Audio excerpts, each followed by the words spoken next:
So Jolene and I will talk about pest control today. We won't cover it in the typical sense of pest control. We'll cover it from a more holistical, looking down on pest control and having a think about nature and trying to figure out what nature is trying to do when we see our crops attacked by pests and disease, mainly pests.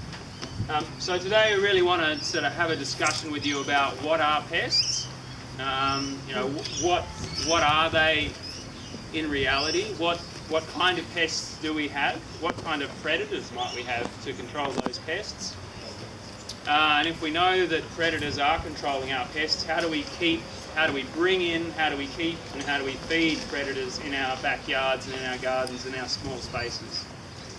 So that's really the topic of discussion for us. I've got some examples of some habitat, small things that you can create, which we'll talk about. There's a laptop out the back which is running some slides of bugs you might find in the garden, some bigger pictures. And we also have a small USB microscope there, which is only about $80 if you're interested in looking at bugs in your own backyard, and a lot are so small that you can't really appreciate them with the naked eye. That's a great little project. Kids love it, adults love it.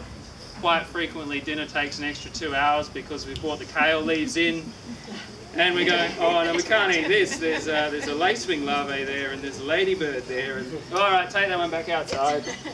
So we never get to eat anything, but it is a lot of fun, even if dinner takes longer. So what do we think about when I write down the term pest? Because we are here for pest control, but hopefully by the end of this we realise that actually nature does pest control. We just need to help nature. Ideas? Pests? What do you think of? Moths, bugs. Bugs, moths. Snails. Something unwanted. Snails. Something that eats what I want. Yeah. Unwanted. Yeah, competition. And I'm the world's worst speller. If you've been here before, I won't go over it again. But if I get a word right, it will be something to celebrate. Not getting one wrong. Mites. Mites. Yep. Aphids. Caterpillars. Aphids. Yeah, definitely at this time of year. Yeah. Any more? White fly. Cats. Cats. Oh yeah, that's getting a bit more interesting, isn't it? Do this old check to make sure it's an erasable marker. Excellent. Fruit fly. Fruit fly, very, very topical one as we're coming into spring and they're all starting to hatch out. Rats. Rats, definitely. Birds. Man's best friend, not dogs. Rats. Vandals. Vandals. Like they copped at the community garden at Lockridge the other day. So it's quite a broad thinking pattern, and I guess one of the things I'm trying to elicit here is pest is a term that we've come up with, and it's personal. So humans have come up with a term of pest to describe something that they'd rather not have around. Now, if nature had a vocabulary, it wouldn't include pest, and it wouldn't include weed, because they are just other parts of nature. They're ones that we don't like as much, but they are just part of the natural order and the natural system.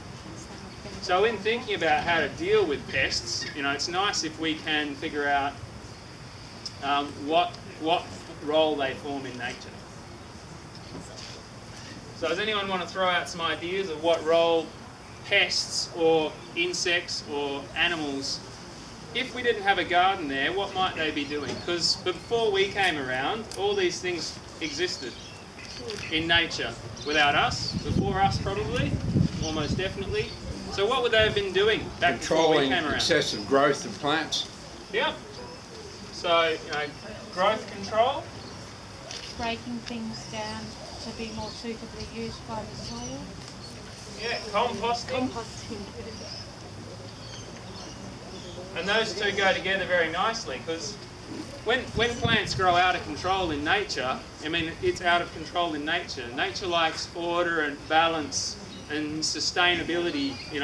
It's our term, but it is nature's game. So when something is really growing fantastically well, it's time to tax it. Now, our governments have taken that on board, and when something's going fantastically well, they know to tax it as well. But nature doesn't tax it into oblivion. Nature just slows it down and shares the resources around. Any other thoughts that what, yep. Spreading seeds. Spreading seeds, yep. Seed, spread. What else might they be doing? Keeping the circle of life. Yeah, definitely. So, this circle of life, cycle. So you'll see a lot of pictures in pest books about the life cycle of insects and the life cycle of predators and the life cycle of composting. I mean, nature works in these kind of cycles, which are moving nutrients, from one form into another, back into the other. There is no waste. Again, waste is a human term. Weed is a human term. Nature doesn't have weeds. It just has a whole bunch of plant species that do different things. So I guess what I'm asking today is just I appreciate we all have pest issues, and I have plenty myself, but to rise above thinking about just controlling pests to achieve crops that we want to achieve, and to start thinking a little bit higher about what role those pests form in a natural system. Because if we understand how nature is using pests and the pests function in nature, I guess we can start to work with nature. Nature will always beat us. It's working 24 hours a day. It's happy to work for the next million years, and most of us are not in that position, I hope.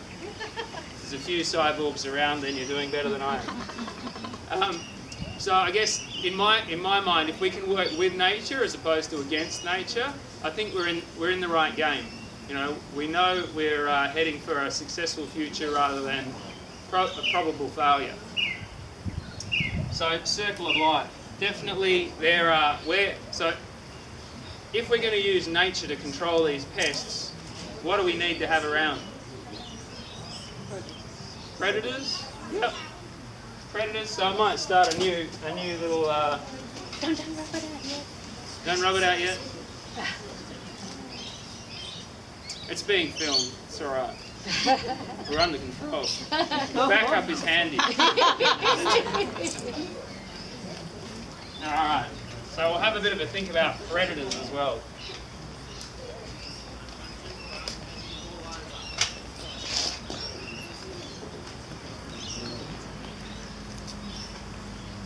All right. Anyone know of any predators we might have? Something that is controlling those pests? Spiders. Spiders, awesome. Birds. Ladybug. Birds. Ladybugs. Humans.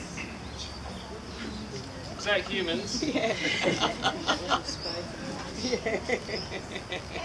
We have a terminology in permaculture or biomimicry or ecological design where we control life with life. So the only reason that humans are a good control agent there is if they're eating the bugs. So I'm not sure how many of us are in that game, but I saw a nice little documentary thing on Facebook about someone collecting lerps. I know that there's some people out there that are cleaning out snails, a bit of escargot, and there are a lot of cultures that are moving into this managing insect populations as a food supply. It's a little bit, it's a little bit queasy for us, but in reality they are the most fecund thing we have on this world from a animal protein, insect protein perspective. So I think you'll find when we're having long, hard discussions about sustainable agriculture and sustainable food, that insects are going to start moving into that space, and it will become more mainstream than you think. And many Can you of them add come with their own- reptiles for that? Lizards particularly? Skinks? I say many insects too, they come with their own toothpicks. 6 of them or 8 of them. Well, they are. Oh, sorry, I was catching a different thing there, but yeah. So keep going on the predators. Wasps. Cats for rats, Yep. I guess. Have a cat that- Plants. Plants. Very nice. That's thinking outside the box a little bit. Frogs. Oh, we could go with amphibians, but I can't spell that, so frogs is good. Wasps. Wasps. Very nice. Bees may not be predators, but What's that? Chemicals. Chemicals. So it's the elephant in the room in an ecological discussion like this, but someone has to say it. And I think chemicals have got a bad rap at the moment. You know, we're really down on chemicals, but every little thing in nature is a chemical, whether it's organic or synthetic or something else. So we need to be a little careful with our terminology and how we describe things. There's plenty of chemicals and non-toxic chemicals. yeah, that's right. And natural things, you know, this idea that we can use organic sprays. Cyanide is organic, rotadine is organic. What's that thing that's in castor oil seeds? Ricin. Ricin is organic. You know, that's pretty harmless, isn't it? Pyrethrin's a natural chemical. Pyrethrum, again, yeah. So we're synthesising some of them now, but I guess think about just because it's organic and just because it exists in nature, it doesn't mean it's safe. And when we concentrate it a lot, it can be quite toxic both for us and the environment. The other thing I'll just mention on predators, on chemicals, is even it's more the case with the organic ones. Most of them are broad spectrum. You know, so when we apply a chili spray or when we apply an oil, it's hitting the predators and the prey. So it's hitting both evenly, and it would be better if we weren't killing our predators. So just bear that in mind with some of the sprays. Some things like dipel.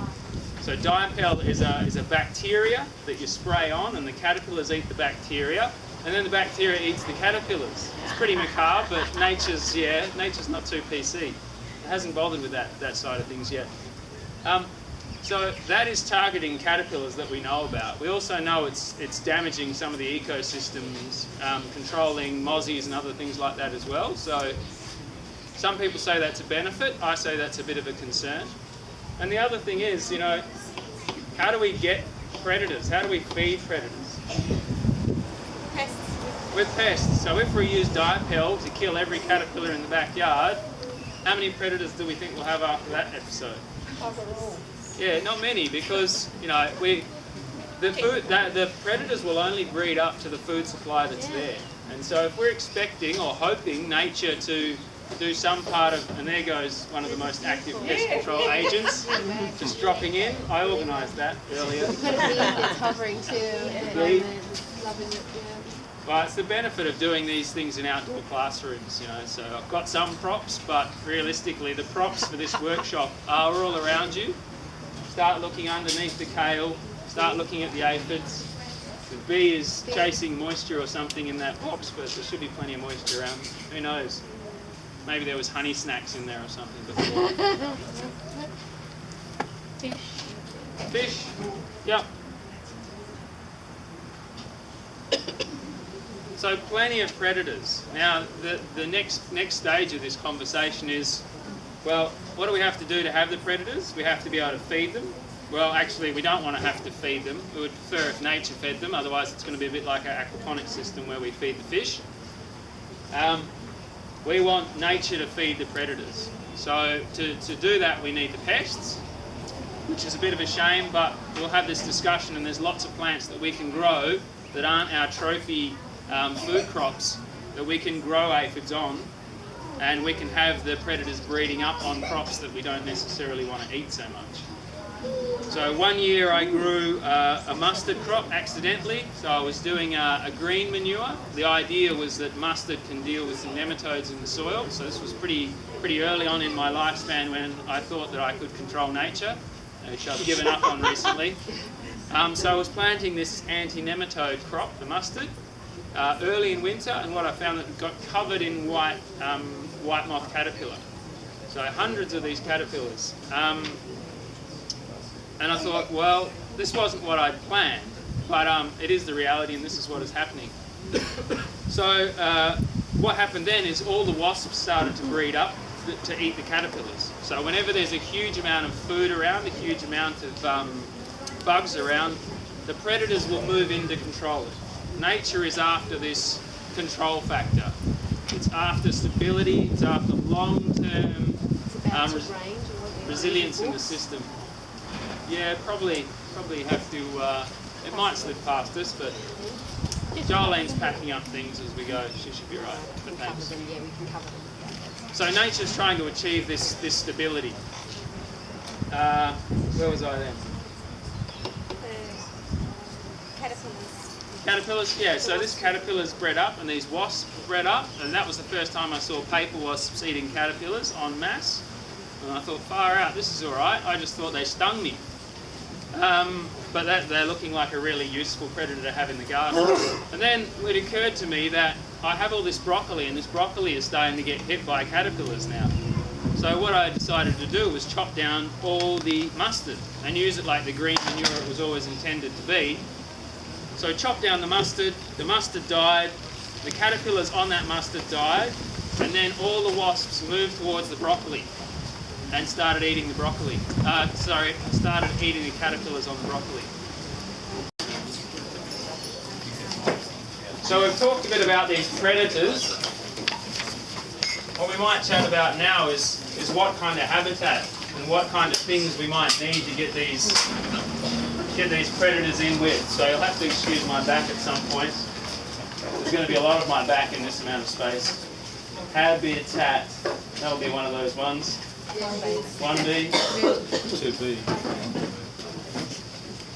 So what do we think about? So we talked about the predators and the fish, dragonflies, wasps. So you know, a lot of predators we don't appreciate. Something like a dragonfly. Everyone knows a praying mantis and what they eat. What's the rule? Yeah, the rule with a praying mantis is if it moves enough to be noticed and big enough to eat, it gets eaten. They're not fussy, so if praying mantis ever get big, don't move and find a safe place. Dragonflies are praying mantis with wings. So just in case you're having a little bit of a nightmare then about the praying mantis, I'd be more worried about the dragonfly.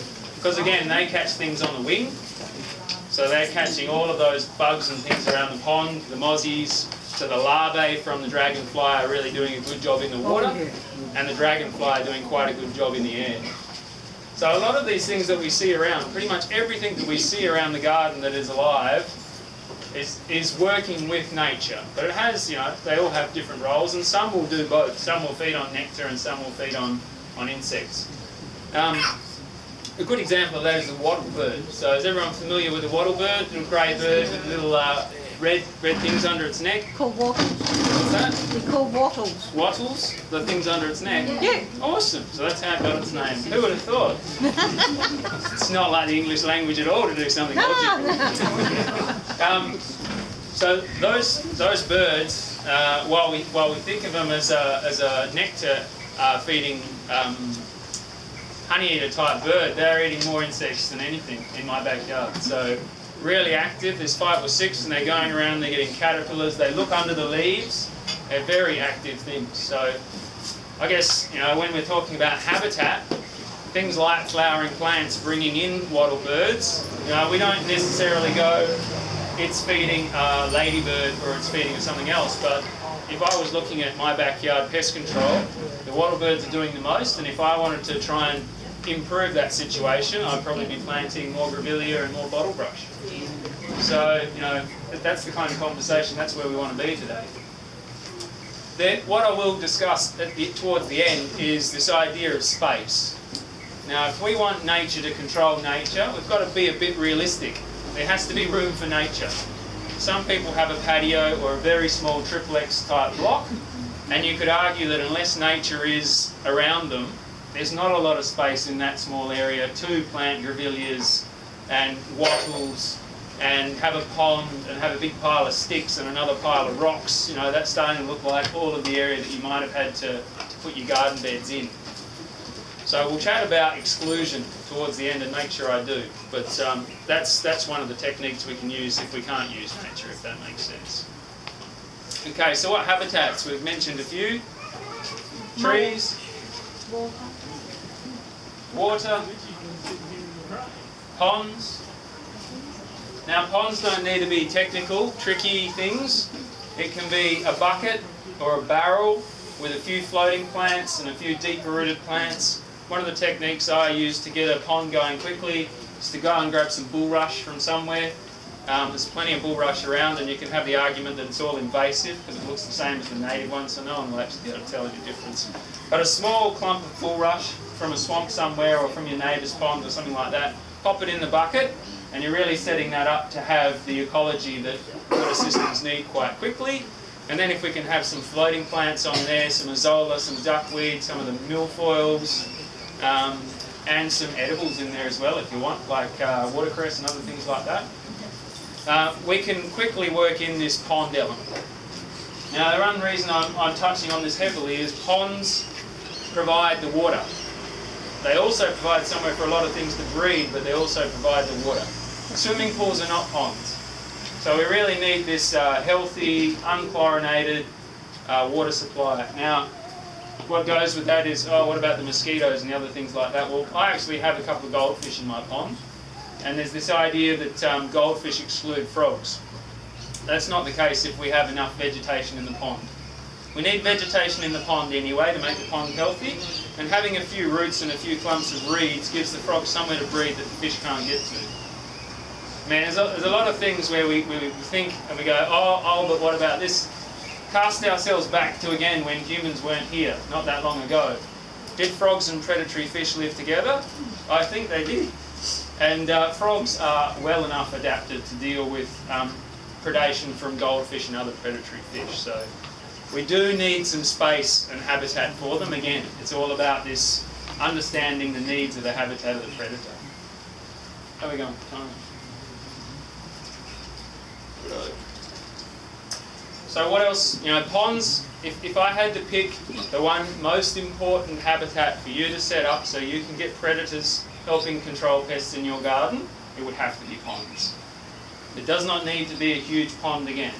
If you can have a pond that has shallow water, deep water, reeds, rocks, sticks, you know, a really diverse habitat around the pond, then that's fantastic and that would be the best thing you could do. But if all you can do is have a barrel that has available healthy water for bees and dragonflies and wasps, and hopefully also some water on the ground for reptiles and amphibians and other things that they can get access to, you are giving yourself a big step up in controlling pests in your backyard. So what other habitats? Just with, I've got kids, so if I put a mesh over the top somewhere, stop the drowning this and my kids will visit us, is that going to impede anything? No, not at all. I mean, it only interferes with the aesthetics in the early stages. So if you've got something like milfoil and watercress and reeds growing through the mesh, I put heavy galvanised weld mesh and a few bricks in the centre so it couldn't fall down. And all the kids and adults could walk across the pond, and very rapidly you don't even see the mesh. The added bonus in that is when the ibis and the kookaburras come along, they also don't nick all your fish because there's a lot more protection there. You know, so big open water ponds are not really healthy anyway. They get lots of algae and they get lots of predation from birds on your fish and frogs. We really do want some fairly dense habitat rather than a pretty pond. I'm not against pretty ponds, a bit off topic, but if you're going to have a pretty open water pond, that in nature is almost in full shade. Low leaf drop, full shade position on the side of the house that gets a lot of shade, that's where we want still open water ponds where we can see stuff. As soon as the sun starts hitting it, we're going to get algal growth. Alright, enough on ponds. Under the mulch. Again, another thing, if there was a quickest way to build ecology, living stuff in your backyard, quickest, cheapest way to do that is to get that street tree mulch that you see that the gum trees are being chipped up, other things being chipped up. Get a nice thick layer of that and put that around as much as you can. All of the bugs that come in to break that material down and turn it into compost for you for free, they feed this ecology for these predators. So that is an awesome habitat. If you think about a forest, the understory of the forest where all that mulch is sitting, that's what we create when we put that mulch in. Huge diversity of insects. Any other habitats? Logs and branches on the ground? Definitely. Different plants, different habitats. The logs. Logs, yeah. sorry. Anyone think I wanted to hear plants? I was going to say shrubs. No, I didn't say it for. Oh. So we could have, you know, there's a reason why they don't like people taking all the logs out of the forest and chopping them up for firewood, and they don't like people taking all the seaweed off the beach, things like that, because all of these little things are habitat and diversity. And the more of these different little things we have around everywhere, the more habitat diversity we have. The more habitat diversity we have, the more creatures we're going to have living in it. So, you know, if we're talking about this cycle of things, we really need to be creating lots of habitat. Now, we don't need to drill holes in stuff. We can just bundle up some sticks. So I've got some sugar cane there, I've got a little bit of small cane, some other sticks bundled up together. So you're going to get things that live in the holes, you're going to get things that live in between the sticks, and you're going to get spiders and other things that just live in the bundle. And that took me about 3 seconds to arrange this morning, so that's why bits are falling out. What I like to do with them too is, again, diversity is the key. We don't need to know the answers to all this stuff, we just need to make the possibilities there. So some on the ground of those bundles, some in the trees. Exactly, build it and they will come. How deep are the holes, Charles? How deep are the holes? Yeah. Well, you would go for varying depths again, but the ones that Damien's drilled there are about a drill depth in. So some wasps will put spiders in there and they'll cap it with mud. Some of the borer bees and the resin bees will have shorter and smaller holes.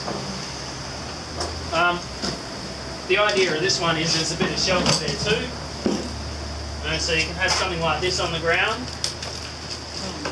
So it's a bit protected. I mean, it looks pretty ugly in a box, but then you could have bricks and rocks around the box or something like that so you can't see the bucket. So we can artificially create habitat. The reason we would do that is so we can get a whole lot of habitat in a small space. So you might have heard of these things called insect hotels. They're pretty popular now. If you haven't heard of them, jump online and have a look at the website. In our notes, they're there, and it's pretty popular in Europe and other areas where they're making, you know, they use a pallet, if you like. You know, the pallet we use to stock all our stuff on.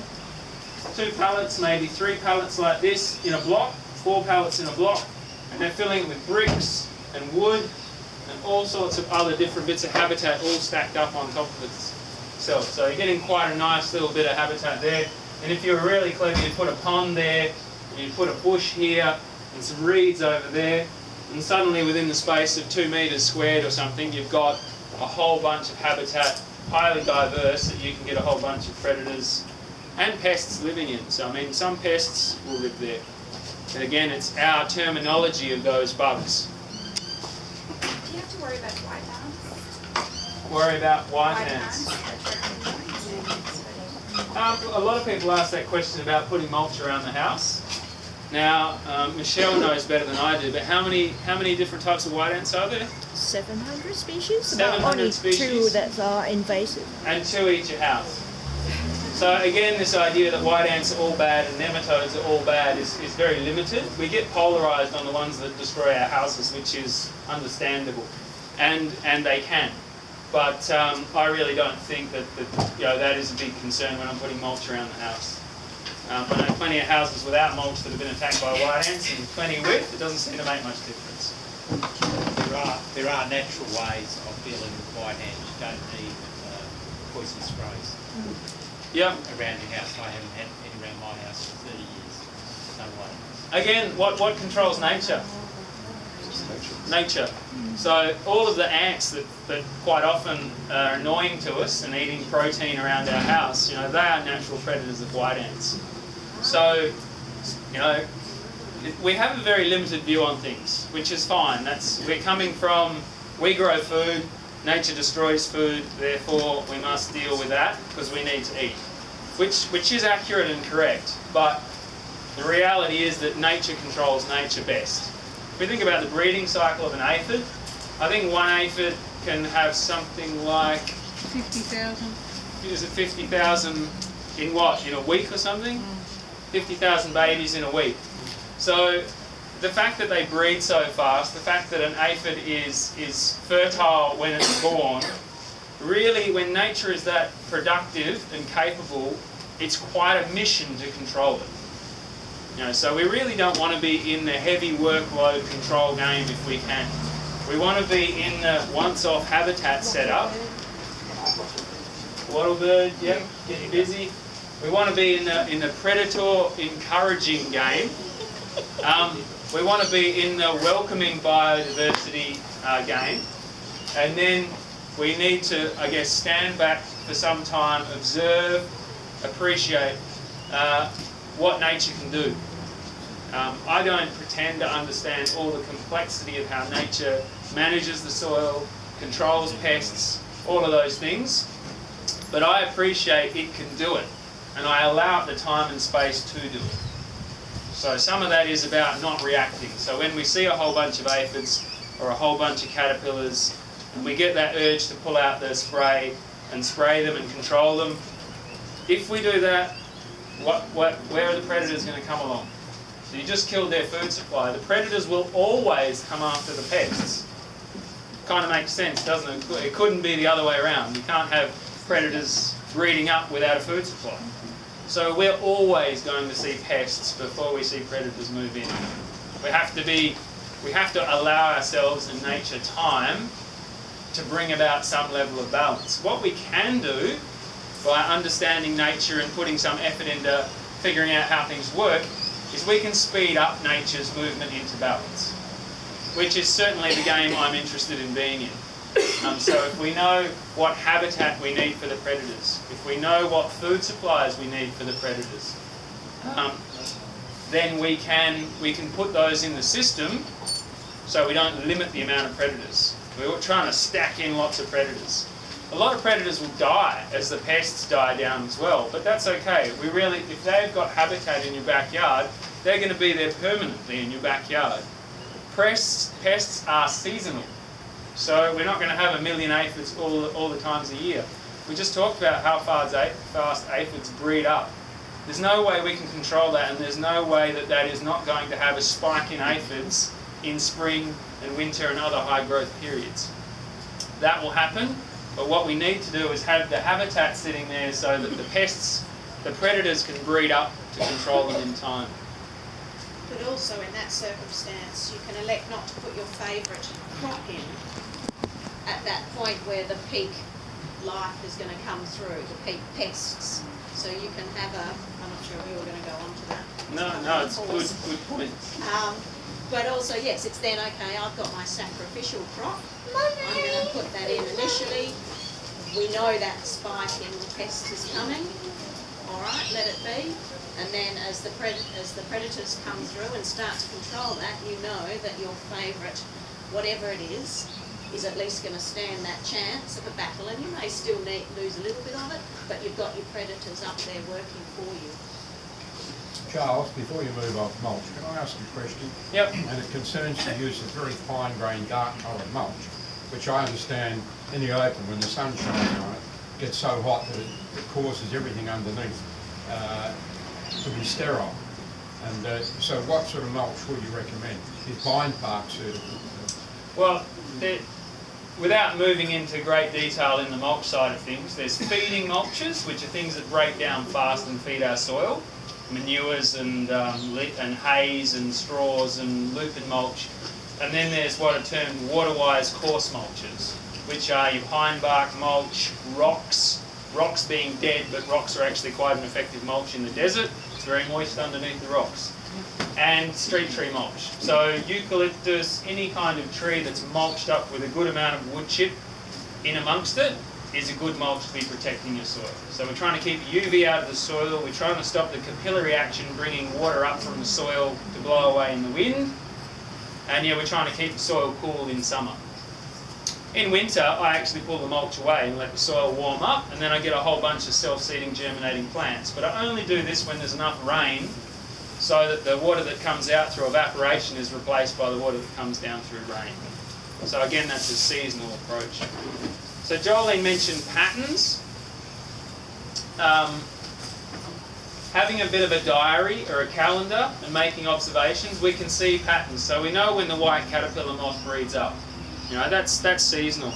If we have our primo broccoli crop out there at that time of year, it's going to get smashed. I mean, it happens every year, slightly different times, but we know that pattern. There are times when the spitfires all hatch out. and they destroy different types of things. If you're in the observation game, you'll notice that different pests eat different plants at different times a year. So if we plant a diversity of food supplies of crops, so we've got some broccoli, some brassicas, we've got some chard, we've got some chendopodes, we've got some solanaceae, so different plant families providing our food. At the same time, the one that the pest is smashing, we just choose not to eat because we've got food from these other 4 plant families. So the same diversity that's helping nature here in habitat, diversity in food sources for us is important as well. You'll have a totally different mentality towards pests if you have enough food to eat. If you don't, then it's a competition game. We are not in that. We are fortunate enough as Western civilization with cheap food to not be in that position. I'm not saying there are not other cultures that are. You know, if they lose all their crop, they lose their food. Then you're starting to think chemicals and control. And another example of that also is a lot of the things we may consider pests in an urban sense is because they're pests for a farmer. So, for example, if somebody is dependent on getting their crops out of the ground to sell and for their livelihood, an example is the mole crickets. They're terrible. They just destroy everything under the ground. Well, they do if you're a potato farmer. But if you don't mind a little nick on the edge, and to be honest, if we bought it at the shop, we probably wouldn't mind the little nick, but they seem to need to be perfect. Then perhaps we look at our pests a bit differently because that nick we can cut off, or we're quite proud that we actually grew something, so that's great. Whereas somebody dependent on their livelihood, you'll find a lot of information on the internet that they're terrible. They'll destroy your crop, but it's getting that different viewpoint as well. And observing what comes out of the ground before you decide it's a problem. Charles, if you're the more impatient type that doesn't want to go through years of observing when the pests peak, is there somewhere you can go online to sort of see when it's likely to happen in Perth, when they do seasonally bump? There's quite a few good, I think they're termed entomologists around still. Ag Department did offer a good service, but they've been defunded completely, so they're now just a computer at the end of a phone. I'm not aware of any really good sites. I mean, we try and have a blog. Jolene's got a blog, the Soil Huggers Guide, and we blog about seasonal pests and their control. There's someone in Fremantle, Vicky Boxall, who's very into IPM, and she's got a blog called Humus Beings, and that's a very good one on IPM. And a lot of the gardening groups, so there's a lot of Facebook groups around now, WA Gardeners, Jeddo's Patch, Perth Permies. A lot of discussions are held there, so people put up a picture. I mean, we do put up a picture and we say, is it good or is it bad? Because there's nothing else. Don't listen to the responses. Kill it or save it. And the majority of people are just saying, oh, it's a bug, kill it quick. Because that's our mentality. Now, we need to move on from that. But there are those kind of options for available information. But to plan ahead and plant a sacrificial crop, before you want your picked broccoli coming in. Well, I don't know of one. If you know of one and you're trying to tease it out of me, it's not worth it. Would it be nice to hear? Damn. Put it on the list of things. Carol's a plant, and she often asks these questions trying to get a good answer out of me, and the longer I take, the more I just say, what are you trying to ask, Carol? What eats snails? So there's predatory snails. Michelle. Ducks. Yeah. Michelle's busy breeding them up and cleaning them with pollen. Yeah, look, it's a good question. What's that? I think leopard slugs. Leopard slugs. Oh, yeah. Yeah, they're eating slugs and snails, and there are a lot of things that predate on perhaps the snail eggs and other things as well. Look, it's bobtails. So there are quite a few things. The problem is, in a small urban backyard, it can become harder to get larger predatorial things in. You're fortunate enough to have... No, yeah, and a raised bed won't keep snails out either, so yeah. It did for a while. Yep. So that's where Copper humans relocate to chicken runs. Yeah, so this idea of using life to control life is my default position always. So what is it? What eats it? How can I get the thing that wants to eat it and wants to have a life I mean, that's the other thing. When we kill something or take it away, we're taking away the job of something in nature. So it would be better to have that bit of diversity in your garden doing that work. Now, snails are a good example of something that's more tricky to manage. I think where we had pest control and the human element, I think that's probably where we're starting to come in. Is it true that if it's a healthy plant, that the snail can't actually digest like the complex protein because they won't go through that? That's a really good point, and it was on my thing to cover why we have pests and what pests' role is. So we talked about that briefly, but pests are... So what is a pest's job in nature? We said one thing. We said it's to control overgrowth. Darwinism still exists in nature. Survival of the fittest, breeding of the better genes for the area. So when a plant is unhealthy and sick and struggling, pests come in to control it. Because it shouldn't breed. I mean, nature doesn't want a struggling plant to be there next year struggling and the year after. It wants to get it out of the breeding pool. So this idea of, yeah, as you say, unhealthy plants being targeted by pests is not an idea. It's nature's predominant position. If something is unhealthy, and if you think about where we're growing vegetables right now, we're growing it in crappy sand, in an arid desert arrangement, in really low mineralised soils. So what plants naturally grow here? Dunes, dune plants, succulents, black boys. You know, so when we grow a vegetable, it's pretty much out of the norm for nature. Now, we're not doing what nature would do. We're going to expect to get some feedback from nature, and that is, I don't really want that plant breeding here, so I'm going to try and destroy your vegetable crop.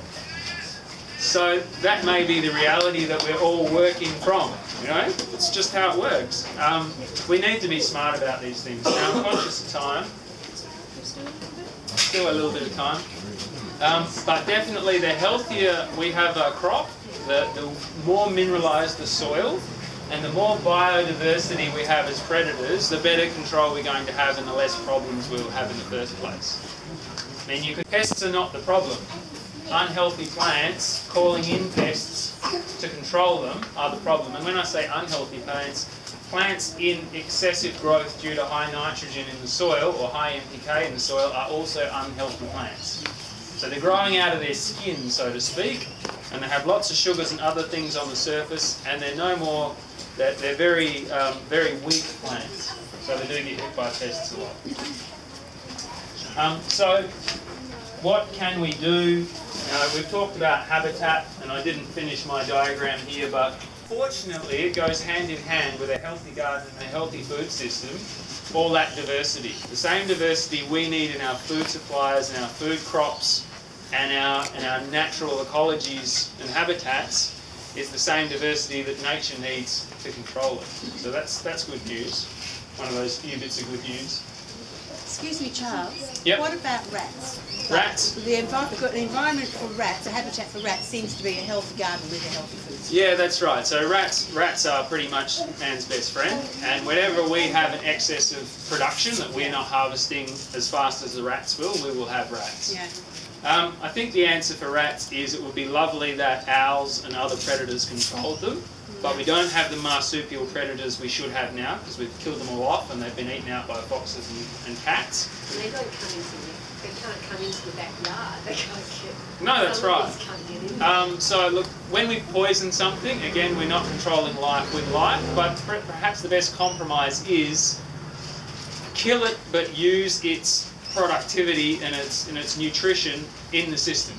So if you can buy electricity traps now, which will zap rats, and they're very effective and they're less nasty than a bunch of things. There's other things like the Nooski trap, which puts an elastic band around their neck and chokes them.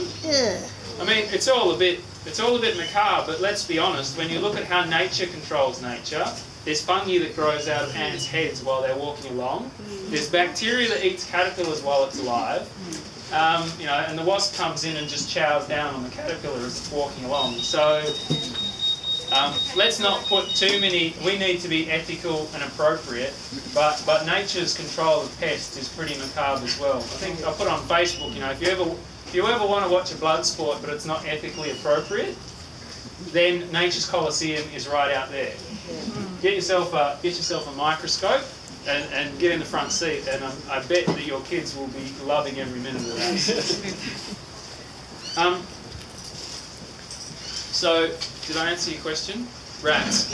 Yeah, I think. Ethical way to. Yeah, that's right. Trapping them, and then they're just fertility. They're blood and bone, and they are using your system to grow lots of. Now we could eat them. Lots of cultures eat rats, but we're not going to go there. So I guess let's not poison that surplus. Because if you think, change your mindset again, what's a rat? A rat is just a surplus of our system. We only deem it to be a pest and a problem because we don't want to eat it or use it, or it's hard. So how do we turn everything into a surplus of the system and return it back to the system to compost? The other thing with rats as well is whilst you on your own property can make sure that there's not rotting stuff on the ground, or you're not feeding the chooks last thing at night so they've gone to bed and it sits there all night. There's bound to be somebody nearby. So if you were the one providing the food for the rats, then changing the way you work is probably the first step to see if that changes the problem. Because if there's no surplus there to be eaten, they'll nick off to somewhere who's producing more. But within suburbia, it's very difficult to maintain your control. If you put a compost sort of like ground compost patch, that's going to attract them, isn't it? Yep. It's going to be like Yeah, it is. Look, I think Jolene mentioned it, but I was thinking about the net right at the start. If we're feeding our chickens at the wrong time of days and too much food, then we're feeding them. If we're putting vegetable scraps open and accessible, then we're feeding them. So, they're just predators of vegetable scraps and human waste, if that makes sense. We're talking about predators now. We're talking about pests. That's the conversation. So remove the food source. So you wouldn't then use a ground sort of... Well, you could. You just have to keep them out. And I don't think even those Geddes bins that you bury in the ground, rats are very comfortable burrowing under the ground. Yeah, so we just have to be intelligent about how we do these things. And it can be tricky. Compost tumblers. Perhaps that's a way to do it. Yep, keeps the dogs out, keeps the rats out. So this idea of exclusion, we're just talking about how to exclude the rats. So if you exclude the rats, they won't breed up as much and you won't have so many rats. So we can kill them, but rats will breed faster than we can kill them. Aphids will breed faster than we can kill them. So it's better to be reducing their food source, allowing predators to come in and getting some control over them. And then, I guess, this sort of, if you look this up, there's integrated pest management. That's the techie term for all this stuff. And their process is to do all these measures to try and let nature control it. And then if we have a crop that we're losing, then the last 5% is us putting in some kind of physical barrier, some kind of trap barrier or something like that, so that we can actually harvest our crop. That's the last thing we want to do, because that's work and we need to do it all the time and it's quite hard. This is fruit fly netting. So talking about a pest in Perth, fruit fly are probably one of the worst pests from a fruit crop perspective. And there's another one called eggplant caterpillar that's coming out a lot now, getting in our eggplants and chilies with little pink grubs. That's not fruit fly, that's eggplant caterpillar. This stuff will keep out both. This will keep out birds. This will keep out many things. It also keeps out bees, so we just need to bear that in mind from a pollination perspective. Most vegetables will set their crop even if you stop their pollination. You just can't save the seeds afterwards. So we can still eat our food, and that's really our aim when we're excluding everything. So this stuff is not that cheap, but this is 5 years old. It's UV stable. You get lots of goes out of it. Where did you get it? So Netmakers WA in Bibra Lakes is a good source. I'm sure it comes in from China, but the product that they have doesn't run, doesn't pull. And there are other types of things like the ones out there from Bunnings where the holes are too big and they won't keep out fruit fly. So what you're after is, this stuff is called Veggie Net, but it is also protecting fruit crops. What other types of barriers might we have? I can't think of too many more. I mean, traps, beer traps, so we can have these pit traps where we're catching slugs. We can have these zappy traps where we're killing mice and rats. But again, I think hopefully after today you've changed your perspective a little bit, in that if I continue to feed these things, they continue to breed faster than I can kill them. So really we're about we're managing habitat, managing predators, improving that situation, and then when we need to, we can reduce the overload of the problem. But if we've dealt with the cause, the symptom won't continue to reoccur. If we don't deal with the cause, the symptom will continue to reoccur, and every day that's work for us managing the symptom. If we do that in medicine, let's not do it with pests. So what we're going to have after this, we'll have a microscope and some things set up looking at bugs on the laptop. Hopefully it's dry for a while. I've got a bunch of bugs in containers. We'll sort of set ourselves up. So we'll stop now. We'll have something to eat. Sorry? You got... Yep. Yep, jump in. I think at the very beginning we set up our picture of pests and what we thought pests were. And then we talked about predators. But I guess the main point is understanding the difference and sitting back and watching. Because quite often a different life cycle of a creature will perform a different service in the garden. And it's really, and that's why the microscope is brilliant, you know, the internet is brilliant, just rather than just assuming, go and research. Because I guess you've all seen hawk moth caterpillars, have you seen them? The real big fat chaps with the pointy tail, and it looks like they've got massive eyes. And I'm sorry, they're big enough to be pets, so I couldn't kill them. So we took them out and we had them as the kids, you know, it was feed them. They eat a small amount relative to the amount of sweet potato we had. But in doing a bit of research, you then go, all right, whilst the caterpillar phase may not be great, because they're hawk moths, they're out at night. So they're pollinating plants at night time. So you know, everyone who's wishing for dragon fruit, but killing the caterpillars that are in the garden producing moths, you start to understand as you do the research into the creature, into its different life cycles, that perhaps, yeah, pest at this end, can I cope with that problem so that I get my nighttime pollinators at the other end? And I guess I'm a pro-lifer. I love it, and learning about it, I think, is the key coming out of this, and not just assuming when the first person on the website says kill it, but try and find that positive and then decide for yourself whether that outweighs the negatives that it brings. There's a term in permaculture or in ecological thinking that all life has intrinsic value. And so it's one of the principles that we run by in permaculture education, and that's pretty much exactly what Jolene was saying. Everything has a purpose out there, and it may be higher or lower, maybe more obvious or less obvious, but really we need to start engaging with and welcoming nature into our systems rather than keeping it at the fence line because we think it's doing us a disservice. We need to look a little bit deeper into the world of bugs. So thanks for your time, and we'll be available for questions. Did you want to chime in with anything, Kath? No, just to say, if you haven't already signed in, please do. It's really important that we have a record of the popularity of these workshops so that we can document to the City of Joondalup that this really needs to continue to be supported. So thanks for your time. We'll be around for half an hour answering questions. So just file in, have a look at some of the displays we've got in some of the books, and we'll just set them up. Thanks very much for your time.